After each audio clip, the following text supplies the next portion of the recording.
The moral argument is often regarded as the most effective argument for God's existence.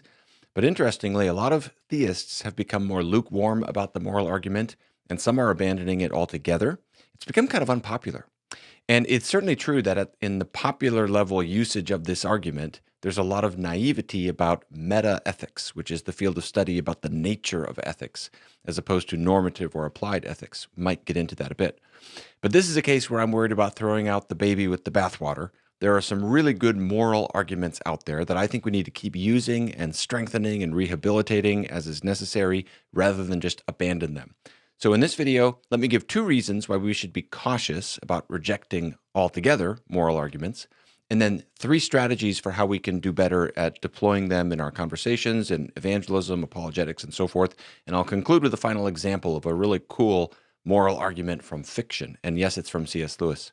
If you're new to my channel, welcome. I hope each video will serve you. I work really hard on them to try to make them, some of them are long and in-depth, but I try to make them organized, and so it's not a waste of your time. And the goal is that each video would sort of shepherd people toward the joy and the enchantment and the peace and assurance that comes from knowing Jesus. You can check out my website if you're more interested in some of the other things I do as well.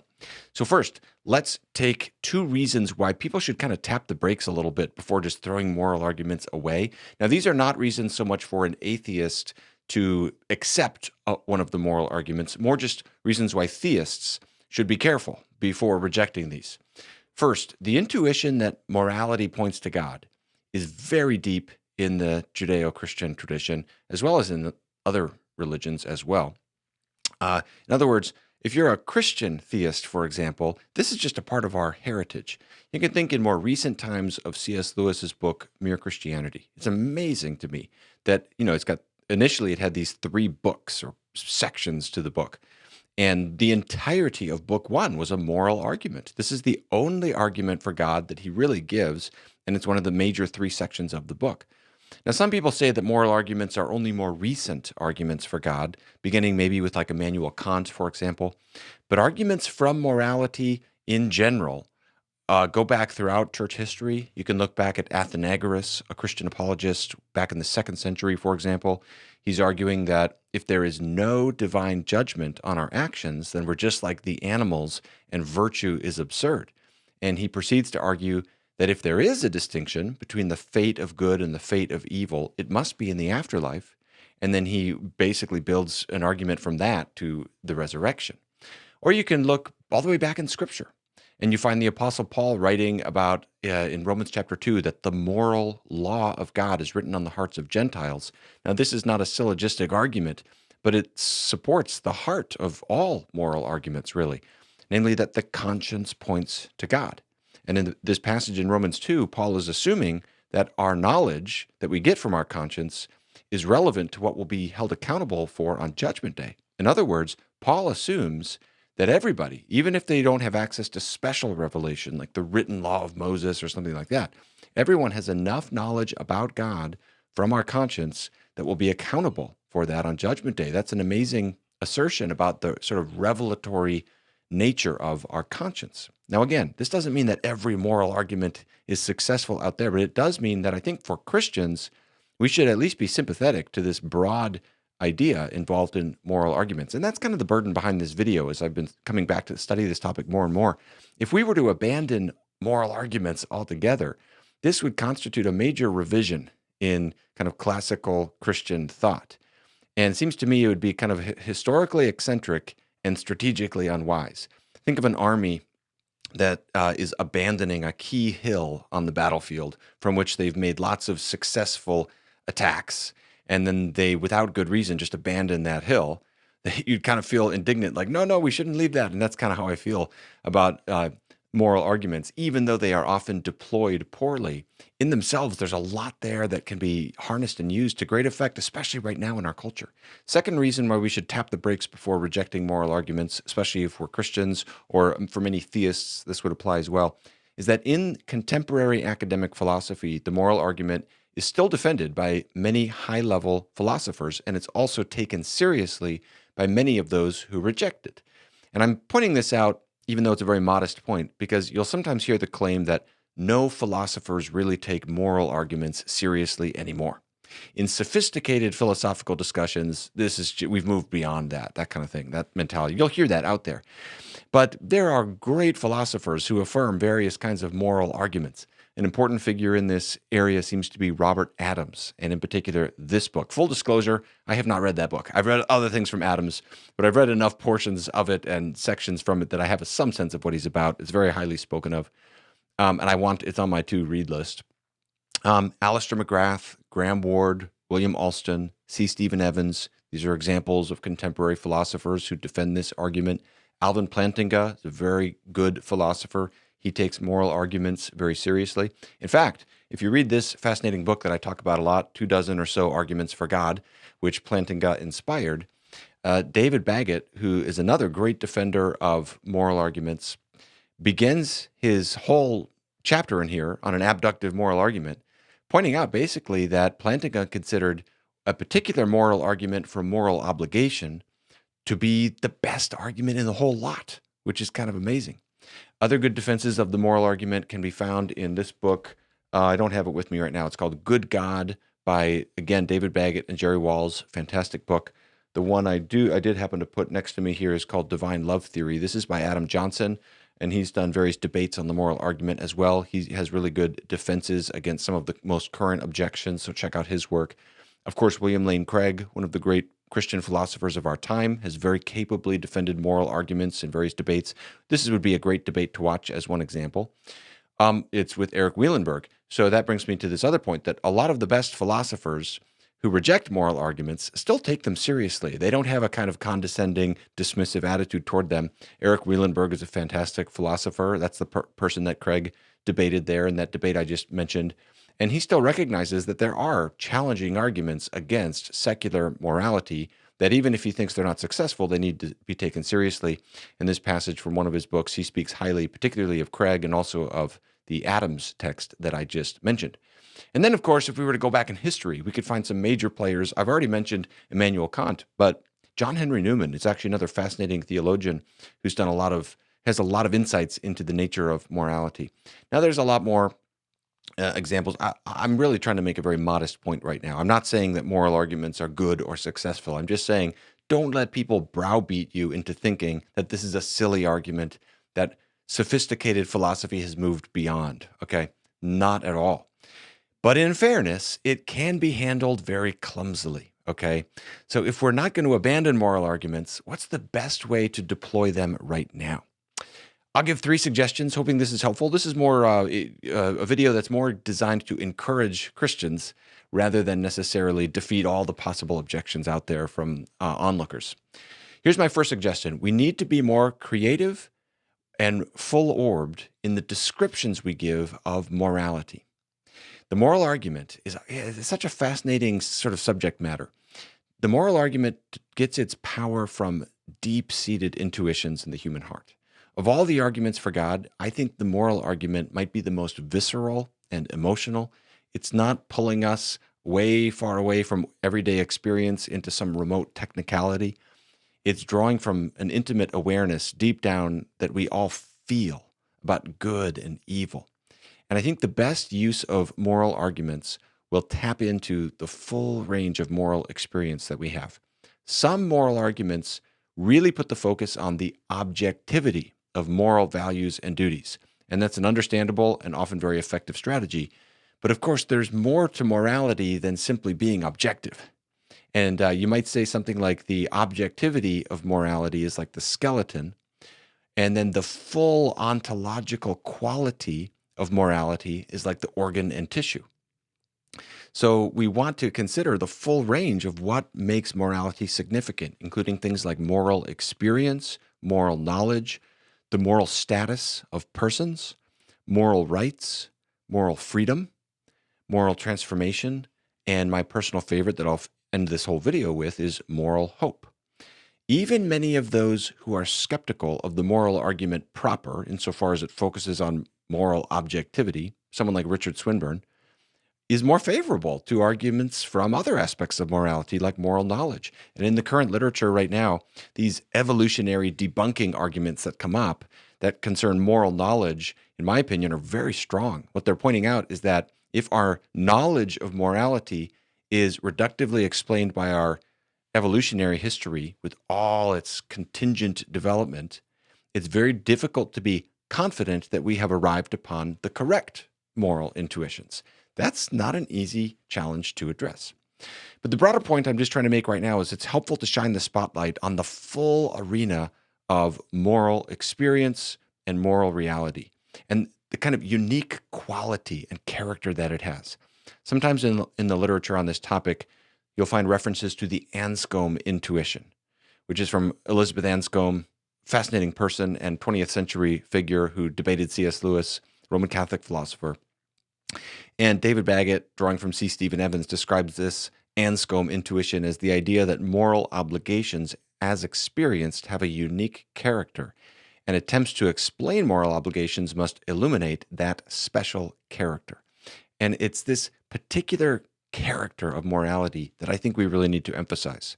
So, for example, Anscombe argued that moral feelings have an inherent kind of authority to them. Moral obligation comes to us and impresses itself upon us like a kind of law. Think of what it feels like when you feel really guilty in your conscience about something you've done. You know, I remember I was a little kid, I stole some baseball cards from my brother, and I remember I couldn't sleep that night. I'm confessing my sins all these years later. I've already actually told my brother about that. But, you know that feeling. It's like you feel so guilty. That's a very particular and peculiar kind of emotion. And the law-like binding character of morality calls for some kind of explanation. And this is really important to emphasize because I think this undercuts a lot of the common objections that we'll get to moral arguments. Sometimes people will reference different meta-ethical theories about why some actions are morally better than others, as though that explained why any action should be moral in the first place. It's harder to do that once we've truly grasped the peculiar nature of morality that needs to be explained. Or another thing that we'll see a lot is a conflation between moral bad and non-moral bad. So critics of the moral argument will often claim that suffering is bad because of its intrinsic character. This is something that Joe Schmid emphasized in his response to me on Swan Sauna's channel on this topic. And Eric Wielenberg also brings this point up using the example of a child who's suffering terrible pain. But I think the danger here is an equivocation on this word bad. David Baggett gives a good response to this. He says, most of us would surely affirm that the child's excruciating suffering is bad, but on reflection, it seems that it's best to characterize it as non-morally bad. There seems to be a need here to disambiguate between moral and non-moral badness. And he bases that distinction between moral bad and non-moral bad on, among other things, William Sorley's observation that moral bad has a personal dimension to it. So changing an example I've given in the past slightly, imagine that you're walking out of your house on a Monday and it snowed recently and some ice slides off right as you're walking out the front door, randomly slides off and hits you on the head and gives you a concussion. And then imagine on Tuesday, you are walking out of your house and your neighbor is waiting and maliciously throws a chunk of ice at you and hits you on the head and gives you a concussion. And the motive he has is malice. He wants to hurt you. Even if the concussion you have on Monday is exactly identical to the concussion you get on Tuesday, these two events are bad in a different sense. The sliding ice on Monday is a non-moral bad. There's no personal guilt involved. The neighbor maliciously attacking you is doing something bad in a different sense. Here they've broken and violated the kind of law-like character of morality.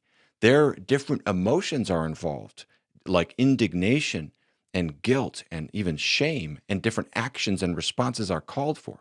So the point I'm making is the more we draw attention to the full texture of moral experience, the more we can undermine some of these responses, like the conflation between different meanings of the word bad or different meanings of the word good. Here's a second strategy I think we can consider, and that's using abductive moral arguments.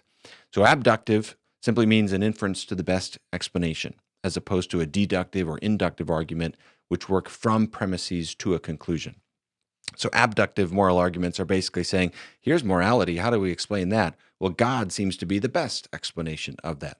Whereas a deductive moral argument will often proceed more confidently, saying basically, morality proves God in some more definitive sense. And to be clear, I think both kinds of argument could work in different contexts. This is a matter of strategy. But to get at a little bit of how abductive arguments can be helpful in just strategically, and depending on the conversation you're navigating, I can share a little bit about this from my own angle. In 2023, already crazily coming up on 2 years ago, I put out this video on the moral argument. And the basic goal was I was trying to survey one particular way that moral realism is often grounded in non-theistic views out in the literature. And what I was trying to point out is that many of these seem very explanatorily brute, which just means many of these accounts of morality don't go much further than saying, well, that's just the way it is. They either boil down to that or they're not much further than that. You know, some are saying basically moral facts come from nowhere and nothing grounds them. There is nothing further beyond love and justice to make them good. They just are. Sometimes we're told that it can be a fitting end to the explanatory enterprise to say it just is what it is. That's of its essence. And in the video, I gave a fuller case there, but I was just observing that this feels a little underwhelming, especially in relation to how confidently some of these theories are appealed to. Because while it's true that explanation has to stop somewhere, that's not a reason to cut off the search at a superficial point. We want to press through to a really satisfying explanation. And William Lane Craig addresses this by comparing moral theory to mathematical theory. He says, despite the broadly logical necessity and self-evidence of arithmetic truths, and he gives some example, mathematicians would never be content with a theory that simply postulates an infinite blizzard of such truths. Rather, they seek a theory in which such truths may be derived from explanatory prior axioms. And similarly in morality, we want to have some kind of overarching theory that has coherence and so forth. And so the way the discussion usually goes here is these non-theistic explanations for objective morality will usually just counter by saying, well, yeah, God is the exact same way. We saw that a little bit already in the Wielenberg quote. They'll basically say, yeah, everybody has bruteness. We posit bruteness here, you posit bruteness there. Nobody can sort of, just go on explaining forever. The explanation has to stop at some point. And so then at that point in the discussion, you're sort of in a standoff about which is the better place for bruteness. And at this juncture, I think basically in conversations, it's often helpful to just reason abductively. This kind of takes a little bit of the pressure off of what you have to accomplish. And we can basically just ask, well, what's the least brute option? What's the best and most satisfying explanation for reality as a whole? And in particular, this peculiar arena we call morality. And we can point out that with God, as the ultimate sort of backstop of explanation, we have a singular, concrete, personal agent who is held to be uncaused and infinite. And this seems superior than positing an array of multiple abstract truths. Here's how Adam Johnson puts it. God seems to fit the bill better as the ultimate ontological stopping point that needs no explanation because he, as commonly understood by theists, is an infinite, necessary, concrete, and most importantly, causal being. Now, he fleshes out the argument for that. I'm not seeking to fully make a defense of this claim for the critic so much as to try to encourage Christians to consider this kind of approach. In general, it's less helpful. In fact, I would just encourage us to not say things like, atheists have no explanation for morality and things like this. That's the kind of thing I think we need to push away from. Or if somebody says, all atheists are moral nihilists or something like that, we want to recognize not all atheists are naturalists, for example, meaning some people are atheists. They don't believe in God or gods, but that doesn't mean they only believe in physical reality. And so we want to sort of honor each different option and look at all the different views that are out there. And sometimes reasoning abductively can be a really effective way to do that. Really what we want to get into here is what are the specific reasons why theism has basically a more elegant way of accounting for metaethics. And we have the privilege of suggesting that it really is. I mean, I think Robert Adams' book is a great example of that. Third strategy is offer moral hope. Of all the qualities of morality that are helpful to focus on right now, I think moral hope is especially poignant. And the reason is very simple. This is an extension from the first point a little bit, talking about the full nature of morality. But I just feel this is very relevant to the world right now because there is so much despair. Many people feel overwhelmed by the evil of the world, and they may be searching for moral hope. And let's not forget that what we have to offer to people in the gospel of Jesus Christ is good news. The gospel is good news for every area of life, but that includes the moral realm because it offers moral hope. The gospel says basically good is going to defeat evil in the end. That's one of the things the gospel teaches us. And we want to present this to people in such a way that a good person should at least want this to be true. So, to give an example of what this might look like, there are lots of people around us right now who are secular people who don't have any belief in the supernatural, and yet they're not quite willing to part ways with the intuition that love and justice really matter. Love and justice have some kind of, even many will want to say they have some kind of transcendent quality to them.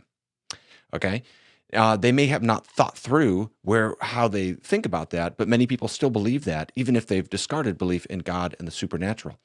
But within the confines of a secular worldview, it's very hard to see how you're going to keep a transcendent love and justice.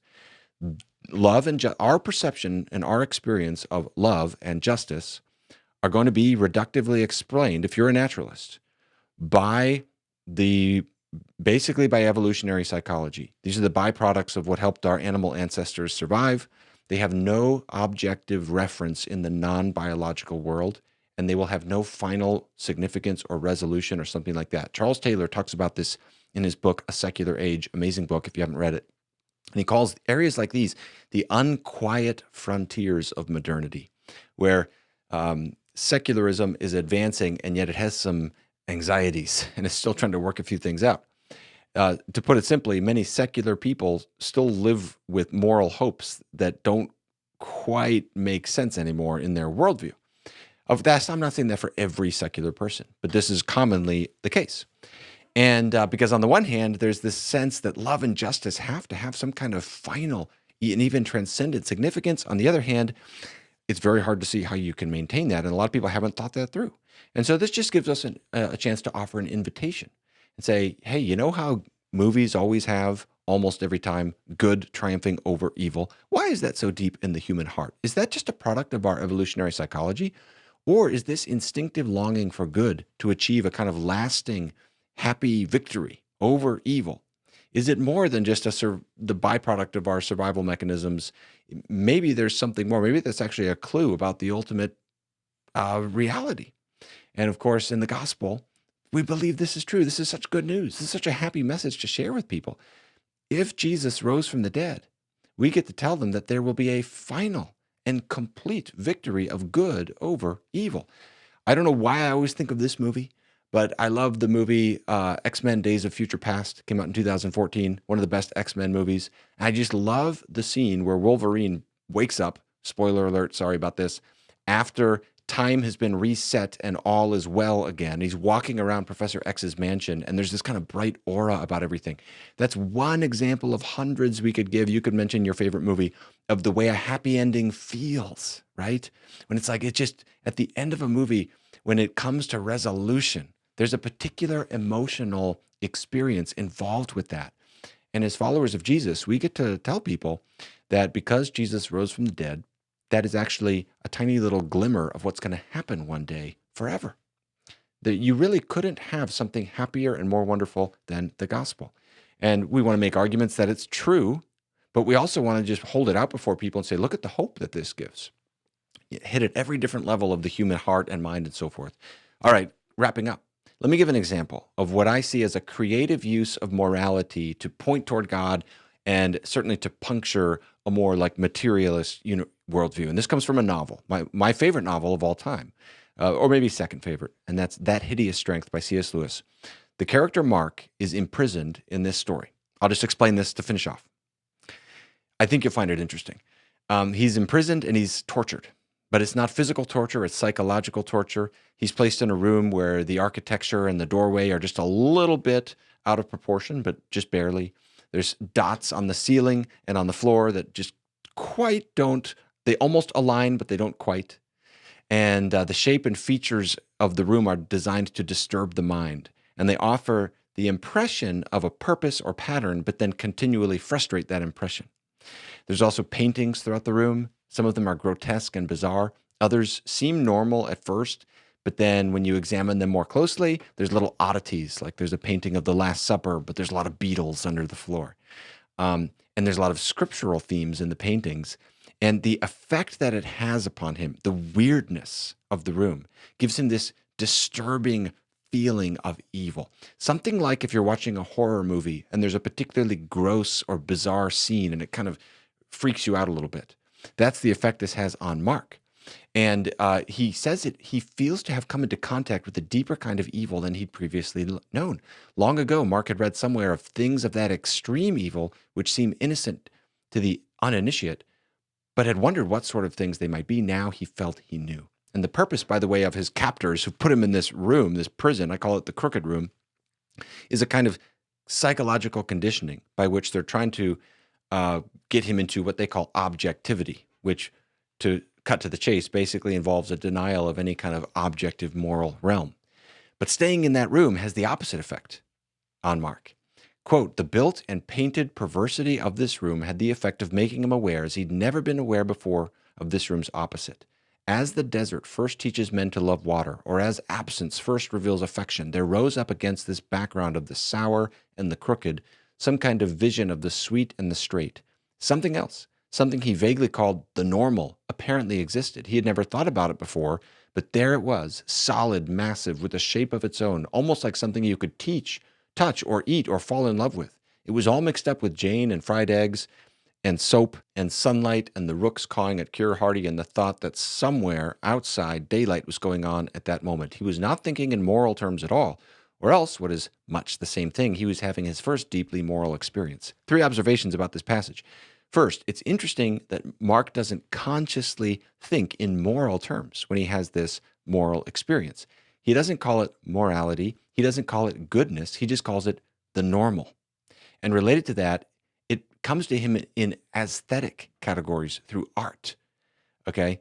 So through the architecture, the ugliness of the paintings, and then he associates goodness with things like daylight and fried eggs and soap and things like this. And all of this kind of draws to mind this richer, more complicated vision of what goodness is. Second thing, it's interesting that Mark doesn't have this. C.S. Lewis says this is his first moral experience, and he doesn't have it until he's confronted with real evil. You know, someone might relate to this if they've ever been just going through their life and all of a sudden they see something truly demonic. And you're kind of like, oh, good and evil are richer categories than I realized, right? The realm of the conscience almost seems to lie latent within Mark, and then it's sort of awakened in this particular experience. And this suggests that there may be a kind of experiential quality to the revelatory nature of morality, which is something we need to keep in mind in our arguments. People might experience the argument differently based upon where they're coming from. Third, the robustness and objectivity of moral goodness is emphasized here. It's called solid and massive and with a shape of its own. It's something external to Mark. And this aspect of the normal is further drawn out because as Mark is basically, the way he survives the torture is from this. It says, day by day, as the process went on, the idea of the straight or the normal grew stronger and more solid in his mind till it had become a kind of mountain. He had never known what an idea meant.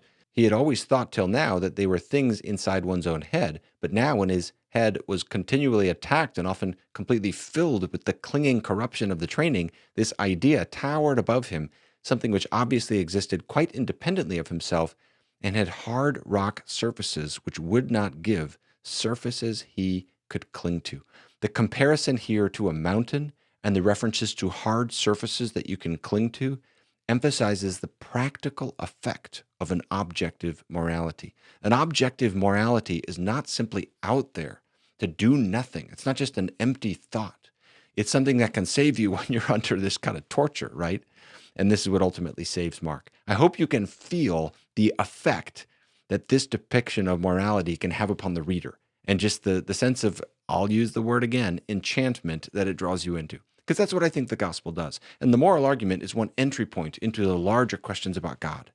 And I think God is enchanting. And I think Jesus, who is the way to God, and to know Jesus is utterly enchanting beyond anything we can possibly fathom. And all I know to do to use moral arguments like this to try to advance the gospel is to try to emphasize the full enchanting nature of it. And when you get a passage like that from C.S. Lewis, boy, he does it better than probably any of us could.